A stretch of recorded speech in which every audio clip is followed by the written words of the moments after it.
કેમ છો વિદ્યાર્થી મિત્રો? હવે આપણે આણ્વીય કક્ષક આલેખોની રચના કરવાની છે, પણ આણ્વીય કક્ષક આલેખો દોરતા પહેલા દરેક અણુની સ્થાયીતા વિશે આપણે થોડું સમજી લઈએ છીએ. સ્થાયીતા કઈ રીતે જોવામાં આવે છે, બંધ ક્રમાંક કઈ રીતે મેળવવામાં આવે છે અને ચુંબકીય ગુણધર્મ કઈ રીતે શોધવામાં આવે છે એ પહેલા આપણે સમજી લઈએ. પછી આપણે હાઇડ્રોજન, હિલિયમ, લિથિયમ વગેરે અણુ માટે આણ્વીય કક્ષક આલેખની રચના કરીશું. તો પહેલો શબ્દ આપણે અહીંયા સમજવાનું છે કે આણ્વીય ઇલેક્ટ્રોન રચના એટલે શું, અથવા અણુની ઇલેક્ટ્રોન રચના કોને કહેવાય. પહેલું, અણુની ઇલેક્ટ્રોન રચના. તો આપણે બીજા પાઠની અંદર જે ઇલેક્ટ્રોન રચના ભણ્યા એ પરમાણુની ઇલેક્ટ્રોન રચના હતી. હવે બે પરમાણુ ભેગા થાય એટલે શું બનાવશે? અણુ. અને અણુની ઇલેક્ટ્રોન રચના કોને કહેવાય? તો વ્યાખ્યા સાંભળજો.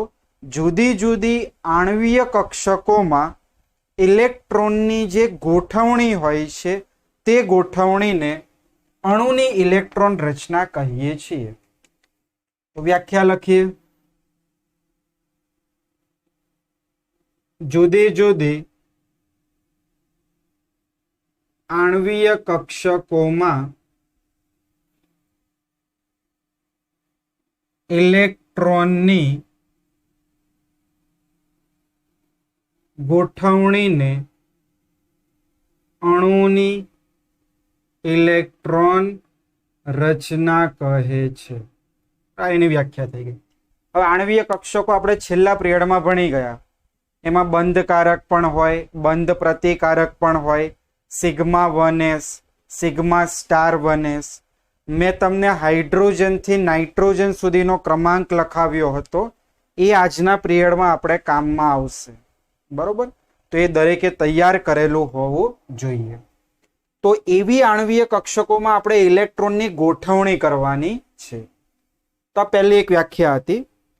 હવે પોઈન્ટ નંબર 2, અણુની સ્થાયીતા વિશે આપણે સમજી લઈએ કે અણુ ક્યારે સ્થાયી હશે. તો અણુની સ્થાયીતા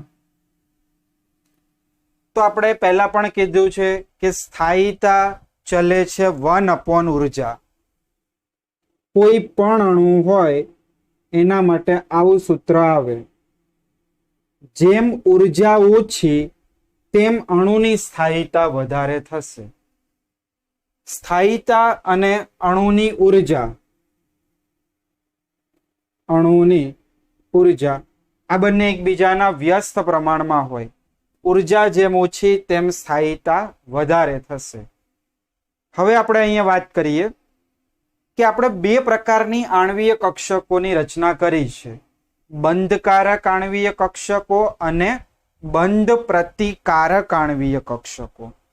હવે હું એના ઇલેક્ટ્રોન અહીંયા દર્શાવું છું. NB. B એટલે બોન્ડિંગ ઇલેક્ટ્રોન્સ, N એટલે નંબર. તો NB નો અર્થ થશે બંધકારક ઇલેક્ટ્રોનની સંખ્યા. NB ને શું કહીશું આપણે? બંધકારક ઇલેક્ટ્રોનની સંખ્યા. અને NA એટલે એન્ટી બોન્ડિંગ ઇલેક્ટ્રોન્સ, જેને આપણે ગુજરાતીમાં કહીશું બંધ પ્રતિકારક ઇલેક્ટ્રોનની સંખ્યા. હવે આપણે છેલ્લા પિરિયડની અંદર આવું મેં તમને આણ્વીય કક્ષક ચિતાર બતાવ્યો હતો કે ધારો કે આ 1s હોય, આ પણ 1s હોય. 1s અને 1s કક્ષકો સંયોજાય. આ પરમાણ્વીય કક્ષકો છે.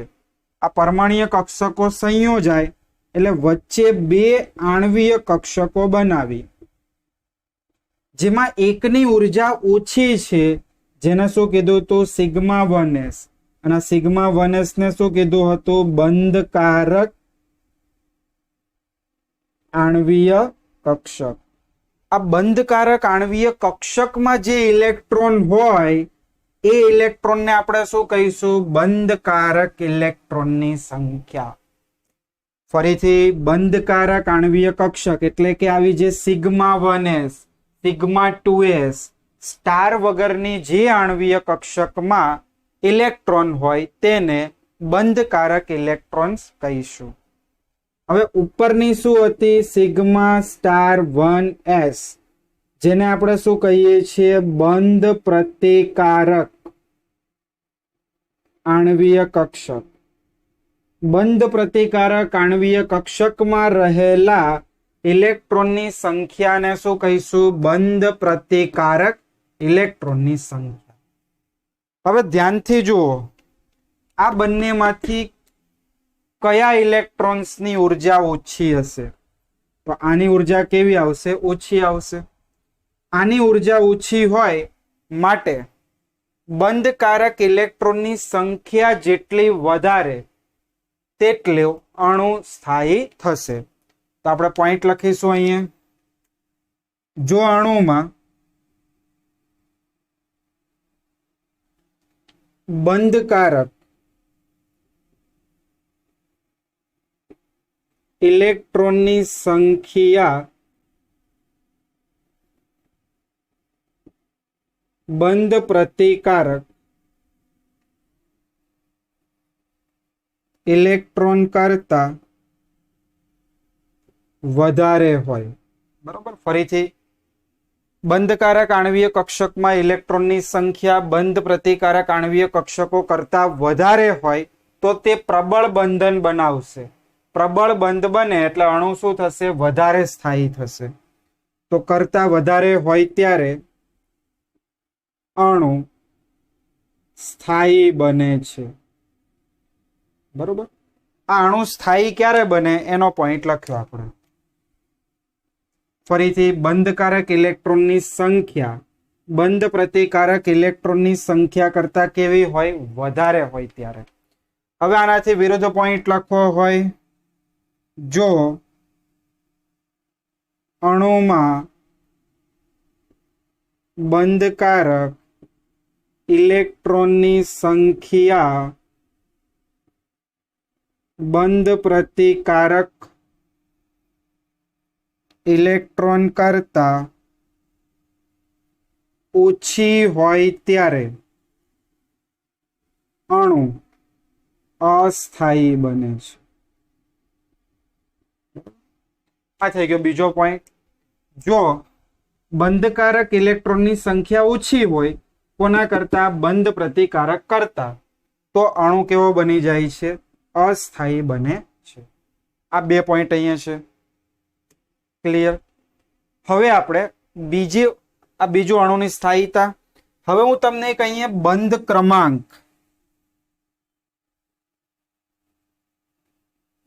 ક્રમાંક BO બોન્ડ ઓર્ડર જેને ઇંગ્લિશમાં કહીએ છીએ, બોન્ડ ઓર્ડર. બંધ ક્રમાંક શું છે? વ્યાખ્યા સાંભળજો.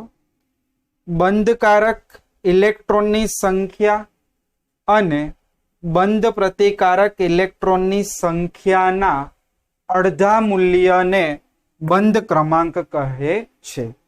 ચલો વ્યાખ્યા લખીએ. બંધકારક ઇલેક્ટ્રોનની સંખ્યા અને બંધ પ્રતિકારક ઇલેક્ટ્રોનની સંખ્યાના અડધા મૂલ્યને આપણે શું કહીએ છીએ? બંધ ક્રમાંક. બંધકારક ઇલેક્ટ્રોનની સંખ્યા અને બંધ પ્રતિકારક ઇલેક્ટ્રોનની સંખ્યાના તફાવતના અડધા મૂલ્યને બંધ ક્રમાંક કહે છે. હવે આનું સૂત્ર લખીએ એટલે વ્યાખ્યા તમને ખ્યાલ આવશે. બંધ ક્રમાંક બરાબર બંધકારક ઇલેક્ટ્રોનની સંખ્યા NB થશે માઇનસ બંધ પ્રતિકારક ઇલેક્ટ્રોનની સંખ્યા Na થશે. એનું અડધું મૂલ્ય, એનો તફાવત, એનું અડધું મૂલ્ય, એને આપણે શું કહીશું? બંધ ક્રમાંક કહીશું. બરોબર. હવે બંધ ક્રમાંક પરથી આપણે અણુની સ્થાયીતા નક્કી કરવાની છે. તો એના 3 પોઈન્ટ બંધ ક્રમાંકની તમને 3 વેલ્યુ મળી શકે. કાં તો બંધ ક્રમાંકનું મૂલ્ય ધન હોય, કાં તો બંધ ક્રમાંકનું મૂલ્ય ઋણ હોય, કાં તો બંધ ક્રમાંકનું મૂલ્ય 0 હોય, શૂન્ય હોય. તો બંધ ક્રમાંકના 3 મૂલ્યો મળે છે આપણને. હવે અહીં લખીએ, બંધ ક્રમાંક પરથી અણુની સ્થાયીતા. પહેલું, જ્યારે વસ્તુ સમજો, જ્યારે NB ગ્રેટર ધેન NA હોય, NB ગ્રેટર ધેન N હોય. આનો અર્થ શું થાય? બંધકારક ઇલેક્ટ્રોનની સંખ્યા બંધ પ્રતિકારક ઇલેક્ટ્રોનની સંખ્યા કરતા વધારે. હવે NB નું મૂલ્ય વધારે હોય એટલે તમને બંધ ક્રમાંકનું મૂલ્ય કેવું મળે? ધન જ મળે. આ વધારે છે, એમાંથી ઓછું બાદ કરો એટલે વધારે જે મૂલ્ય હોય એની આગળનું સાઇન ધન છે એટલે ઓલ ઓવર આન્સર તમને ધન મળે. તો જ્યારે NB ગ્રેટર ધેન NA હોય ત્યારે બંધ ક્રમાંક નું મૂલ્ય ધન મળે છે તે અણુ સ્થાયી હોય છે. અથવા અહીં લખી શકાય ધન મળે છે, અને જ્યારે ધન મળે ત્યારે અણુ સ્થાયી હોય. કોઈ પણ અણુ માટે બંધ ક્રમાંકનું મૂલ્ય ધન હોય, +1, +2, 3, 4, 5, તો એ અણુ કેવો બનશે? સ્થાયી બનશે. હવે આનું રીઝન મેં તમને કીધું આ ઉપરનું જ છે. જો બંધ કારક ઇલેક્ટ્રોનની સંખ્યા બંધ પ્રતિકારક કરતા વધારે હોવી જોઈએ. તો જો પહેલો પોઈન્ટ અહીંયા આવે છે તો અણુ સ્થાયી જ હોય. હવે આપણે અહીંયા વાત કરીએ પોઈન્ટ નંબર 2, જ્યારે NB લેસ ધેન NA હોય. હવે NA એટલે બંધ પ્રતિકારક વધારે છે એટલે ઓલ ઓવર બંધ ક્રમાંક તમને ઋણ મળશે. હોય ત્યારે બંધ ક્રમાંકનું મૂલ્ય ઋણ મળે છે, તેથી અણુ અસ્થાયી હોય છે. ઋણ મૂલ્ય મળે બંધ ક્રમાંક એટલે અણુ અસ્થાયી હશે. પોઈન્ટ નંબર 3, આ બંનેની વેલ્યુ સમાન હોય. જ્યારે NB બરાબર NA હોય ત્યારે બંનેની વેલ્યુ સમાન હોય એટલે બંધ ક્રમાંક 0 મળશે. બંધ ક્રમાંક નું મૂલ્ય 0 મળે છે ત્યારે પણ અણુ અસ્થાયી હોય છે. એટલે અણુની સ્થાયીતા તમારે બંધ ક્રમાંક ઉપરથી ચેક કરવી હોય તો એક જ વસ્તુ યાદ રાખવાનું કે જ્યારે બંધ ક્રમાંકનું મૂલ્ય ધન મળે ત્યારે અને ત્યારે જ અણુ કેવો થશે? સ્થાયી થશે. એનું કારણ શું છે? તો ધન મૂલ્ય મળે એનો અર્થ એવો થયો કે NB વધારે હશે, અને NB વધારે હોય ત્યારે અણુ સ્થાયી હોય. કારણ કે તે પ્રબળ બંધ બનાવશે. પ્રબળ બંધ બનાવશે એટલે અણુ કેવો થઈ જશે? સ્થાયી થઈ જશે. સરળતાથી પરમાણુને છોડી શકશે નહીં. અણુનું સ્થાયી થવું એટલે પરમાણુને પકડીને રાખવા. બરોબર? પરમાણુને પકડીને રાખે એટલે બંધ એનો પ્રબળ હશે તો જ રાખશે. અને બંધ પ્રબળ ક્યારે બને? જ્યારે NB વધારે હોય ત્યારે. તો આ બેઝિક છે, બધી વસ્તુ ચોપડીમાં આપેલી છે, લખી નાખો આવી રીતે.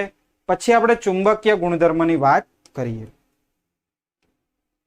ચલો, હવે વાત આવે છે ચુંબકીય ગુણધર્મ. જો એના ઉપર તમને બંધ લંબાઈને અહીં આપ્યું છે તો બંધ લંબાઈ આપણે જાણીએ છીએ કે બે કેન્દ્ર વચ્ચેના અંતરને બંધ લંબાઈ કહીએ છીએ. બંધ ક્રમાંક વધે તેમ બંધ લંબાઈ ઘટે. મેં તમને સૂત્ર પણ અગાઉ આપી દીધું છે, એકબીજાના વ્યસ્ત પ્રમાણમાં હોય. હવે એક ચુંબકીય ગુણધર્મ, અણુનો ચુંબકીય ગુણધર્મ અહીંયા અગત્યનો છે. તો જો અણુનો ચુંબકીય ગુણધર્મ, હવે એના માટે તમારે શું જોવાનું, આવી રીતે જ્યારે આપણે કક્ષક ચિત્તાર બનાવીએ આવી રીતે,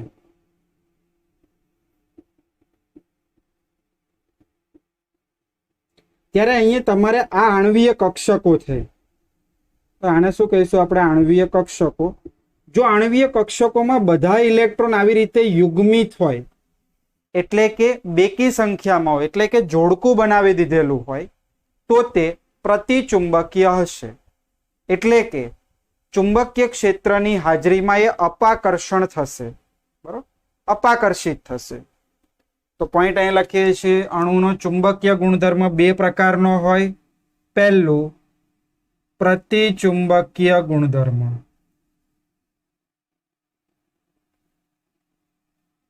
જ્યારે આણ્વીય કક્ષકોમાં બધી જ કક્ષકોમાં ઇલેક્ટ્રોન યુગ્મમાં હોય. યુગ્મ એટલે જોડકું, બધાની અંદર બે બે ઇલેક્ટ્રોન હોય, ઇલેક્ટ્રોન યુગ્મમાં હોય, ત્યારે તે પ્રતિચુંબકીય ગુણધર્મ ધરાવે છે. પ્રતિચુંબકીય ગુણધર્મ ધરાવે છે. ઉદાહરણ તરીકે આવું હોવું જોઈએ. કક્ષકો એટલે કક્ષકની અંદર બધા જ ઇલેક્ટ્રોન યુગ્મિત હોવા જોઈએ. બરાબર, બધી જ કક્ષકોમાં ઇલેક્ટ્રોન યુગ્મમાં હોય અથવા યુગ્મિત, બોલો યુગ્મિત એટલે જોડકું, તો પ્રતિચુંબકીય ગુણધર્મ ધરાવે છે. પ્રતિચુંબકીય પદાર્થો હોય તે ચુંબકીય ક્ષેત્રની હાજરીમાં અપાકર્ષણ અનુભવે છે. આનાથી વિરુદ્ધ આવશે અનુચુંબકીય. પોઈન્ટ નંબર 2, અનુચુંબકીય ગુણધર્મ. તો જો જ્યારે આણ્વીય કક્ષકો એક અથવા એક કરતા વધારે, આણ્વીય કક્ષકોમાં એક અથવા એક કરતા વધારે કક્ષકમાં અયુગ્મિત ઇલેક્ટ્રોન હોય, ત્યારે અનુચુંબકીય ગુણધર્મ જોવા મળે છે.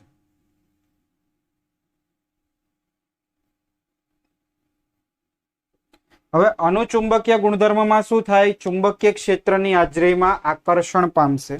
એ લખી આપું છું, આ ચુંબકીય ક્ષેત્રની હાજરીમાં અપાકર્ષણ, અને અહીંયા શું આવશે, ચુંબકીય ક્ષેત્રની હાજરીમાં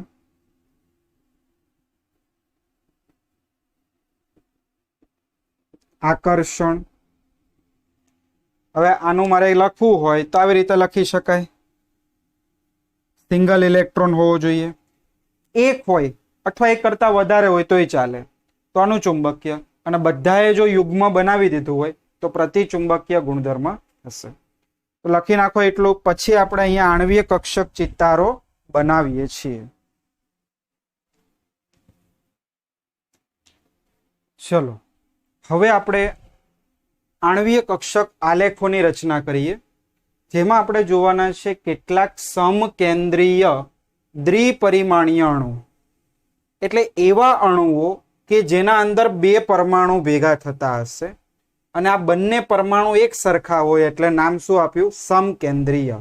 એટલે કે હાઇડ્રોજન અને હાઇડ્રોજન પરમાણુ ભેગા થાય, હિલિયમ હિલિયમ ભેગો થાય, કાર્બન કાર્બન ભેગા થાય, ઓક્સિજન ઓક્સિજન ભેગા થાય. તો 1 by 1 આપણે એક્ઝામ્પલો લઈએ. પહેલું એક્ઝામ્પલ H2 અણુ.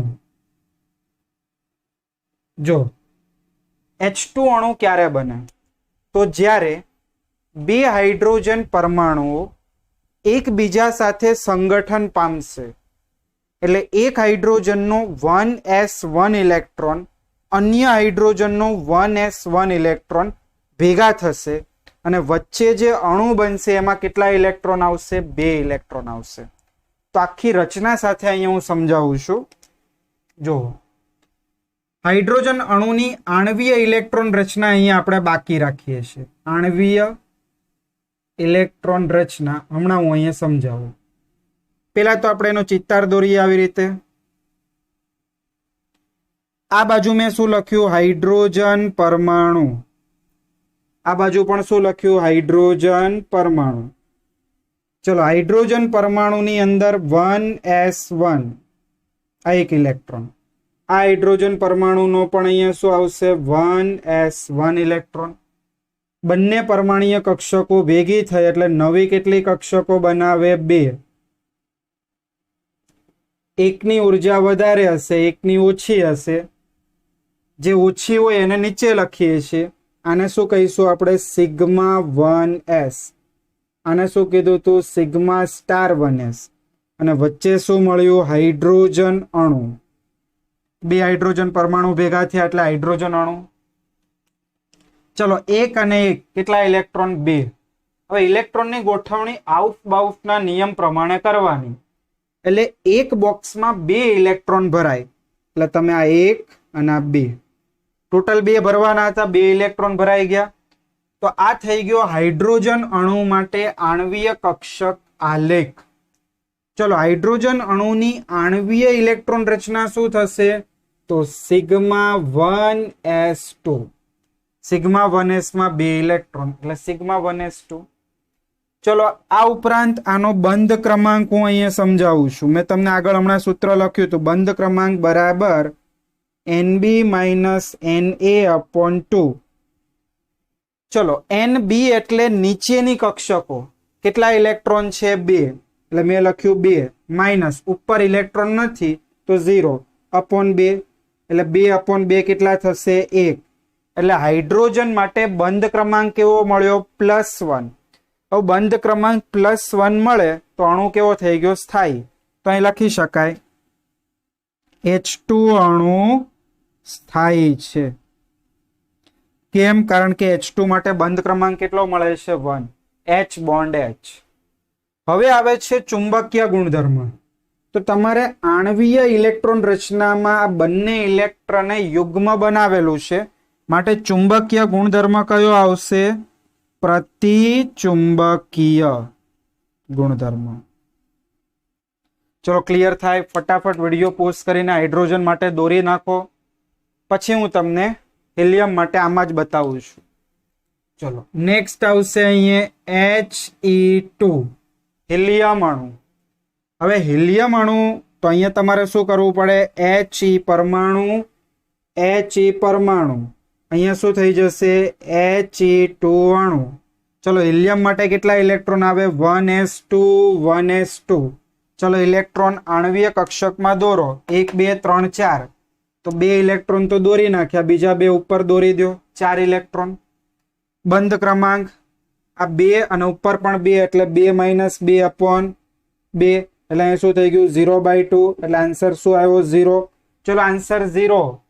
તો He2 અણુ કેવો થઈ જશે? અસ્થાયી થઈ જશે. અસ્થાયી છે. અને આ જે He2 અણુ છે એ કયો ગુણધર્મ? પ્રતિચુંબકીય. બધા જ ઇલેક્ટ્રોન યુગ્મિત છે. લખી નાખો He2.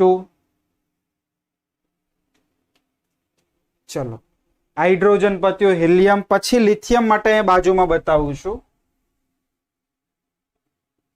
જો આની ઇલેક્ટ્રોન રચના પણ સાંભળી લો. 1s2 પછી અહીંયા શું આવ્યું? Sigma star 1s2. આ બંને આણ્વીય કક્ષકોની ઇલેક્ટ્રોન રચના. હવે Li2 અણુ માટે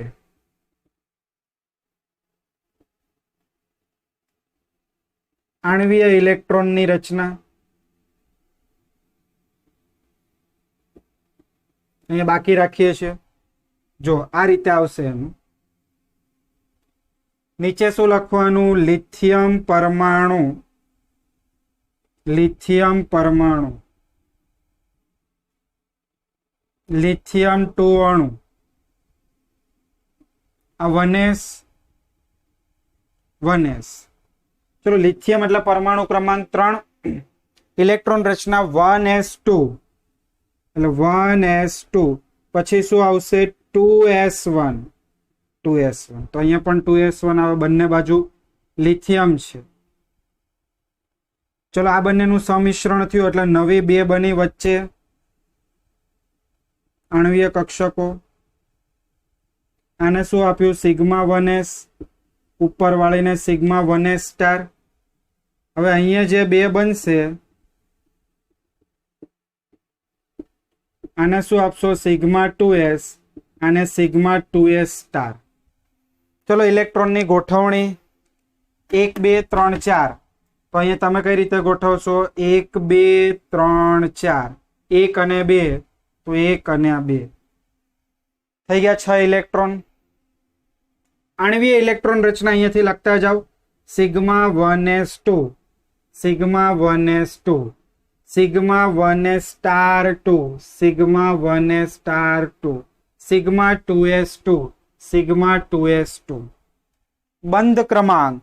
चलो बंध क्रमांक अहीं बतावुं छुं, आना माटेनो बंध क्रमांक अहीं छे तो आने इरेज कर्युं। NB એટલે બંધ કારક 1 2 3 4 એટલે 4 માઈનસ 1 2 એટલે 2/2 એટલે 1।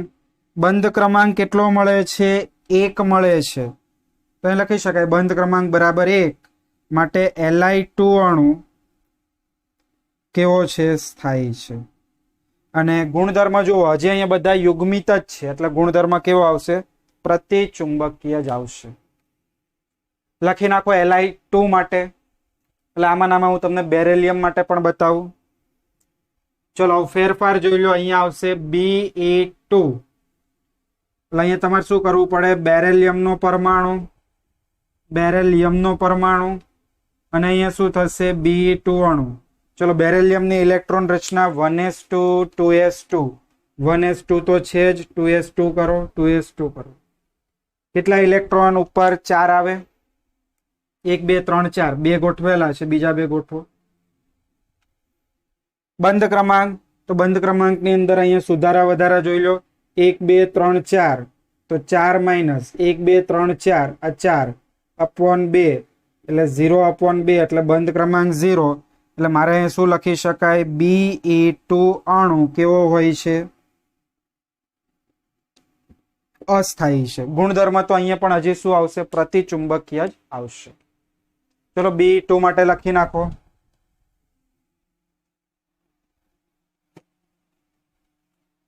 હવે જો બોરોન 5મા નંબર ઉપર આવે છે, આવી જ રીતે બોરોન માટે બનાવી શકાય। હવે હું ડાયરેક્ટ તમને C2 માટે બતાવું છું કાર્બન 2 C2 અણુ સમજો અહીંયા આવી રીતે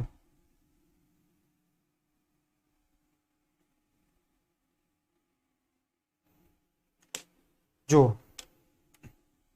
અહીંયા શું આવશે કાર્બન પરમાણુ, અહીંયા શું આવશે કાર્બન પરમાણુ, વચ્ચે શું બનશે C2 અણુ। ચલો કાર્બનની ઇલેક્ટ્રોન રચના 1s2 તો અહીંયા મેં કર્યું 1s2 પછી આવે 2s2 પછી આવે 2p2 તો P ની અંદર આપણે જાણીએ છીએ 3 બોક્સ બને px py pz તો આ 1 અને આ 2 2px 2py 2pz પત્યું 6 ઇલેક્ટ્રોન આ બાજુ થયા।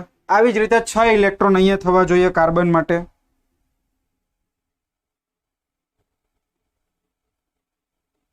वन एस टू 2s2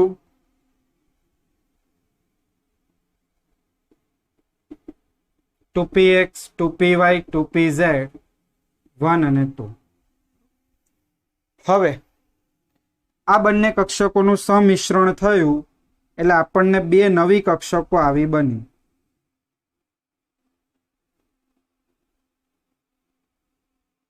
આવી રીતે.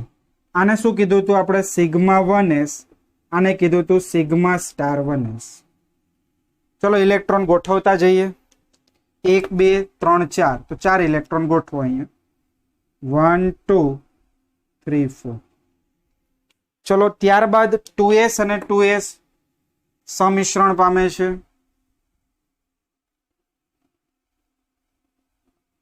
એટલે વચમાં પાછી 2 બની. એકની ઉર્જા જો ઓછી છે, નીચે હોય એને શું કહેશું? બંધકારક.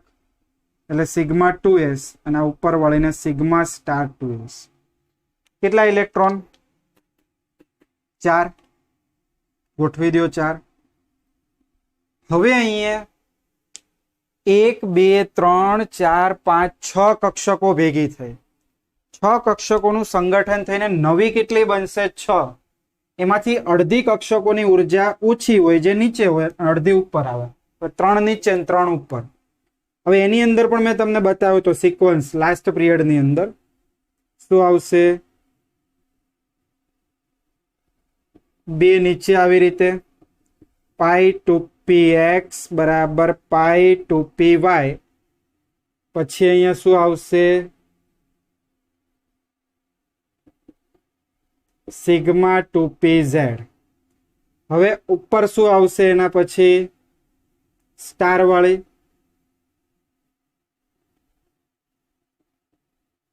આવી રીતે આ પાઈ સ્ટાર 2px બરાબર પાઈ સ્ટાર 2py અને આ સિગ્મા સ્ટાર 2pz.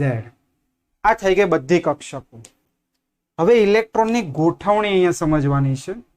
તો જો 1 2 3 4, 4 ઇલેક્ટ્રોન એટલે આવી રીતે ગોઠવાય.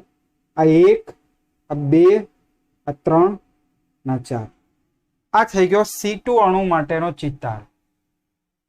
તો C2 અણુનો જ્યારે ચિતાર દોરો ત્યારે એની ઇલેક્ટ્રોન રચના, અણુની ઇલેક્ટ્રોન રચના હું બતાવું છું તમને.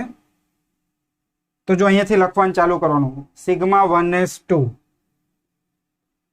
પછી સિગ્મા સ્ટાર 1s2, પછી સિગ્મા 2s2, પછી સિગ્મા સ્ટાર 2s2, પછી પાઈ 2px એના ઉપર 1 બરાબર પાઈ 2py એના ઉપર 1.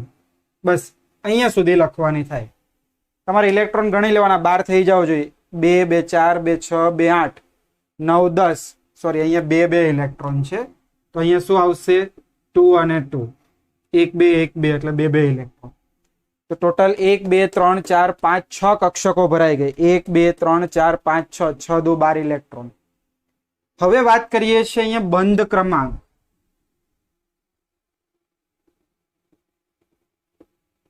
NB - Na/2. NB ગણો અહીંયા. આ 2 3 4 5 6 7 8 8 ઇલેક્ટ્રોન માઇનસ Na 1 2 3 4